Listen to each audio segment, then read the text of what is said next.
we've got a major breaking update coming into us on the situation in Minneapolis with new details now on the death of Alex Preddy on Saturday. We are now learning, according to a document that is circulating on Capitol Hill, that two federal officers, two feds, according to DHS, fired their guns in the shooting of Preddy on Saturday in Minneapolis. I want to bring back Julie Surkin on this. And Julie, you very briefly referenced this document. I know that you and the team have had a chance to take a closer look at it. Explain to us what it is and what it says about these two, I guess one's an agent, one's an officer whose guns were fired.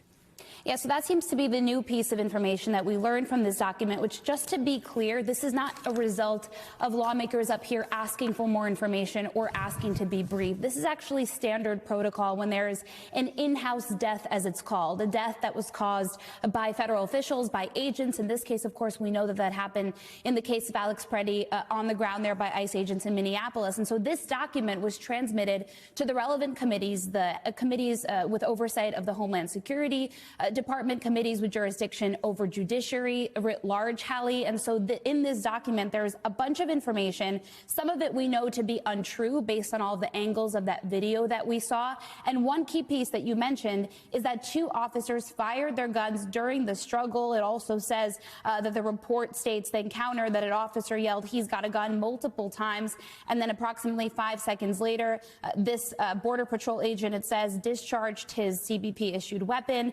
And it is unclear from the report whether the bullets from both officers' guns, Hallie, actually hit Preddy. So still a lot of details we're trying to square out. I'll also tell you in the last couple of minutes, as we were watching more senators go on the floor to vote, Senator Lisa Murkowski said that Noem should step down, the Homeland Security Secretary. This comes after a couple of minutes ago, Hallie, we talked about Senator Thom Tillis, who was the first and at that time the only Republican to call for Noem to step aside. Now Murkowski had joined him. We don't know where Susan Collins stands, who's the chair of the Appropriations Committee. Extremely relevant now that we are just days away from yet another potential government shutdown, now that Democrats are dug in on withholding funding to DHS over these ICE operations. Collins, though, earlier did tell us that she spoke to Noem today and asked her to pause these operations in both Minnesota and in Maine as well, her home state, where we know there have been ICE interactions as well and encounters with protesters there, Hallie. Julie Surkin, boy, a lot of developments in just the last 40 minutes or so related to Washington and the nexus with Minneapolis. Julie, thank you.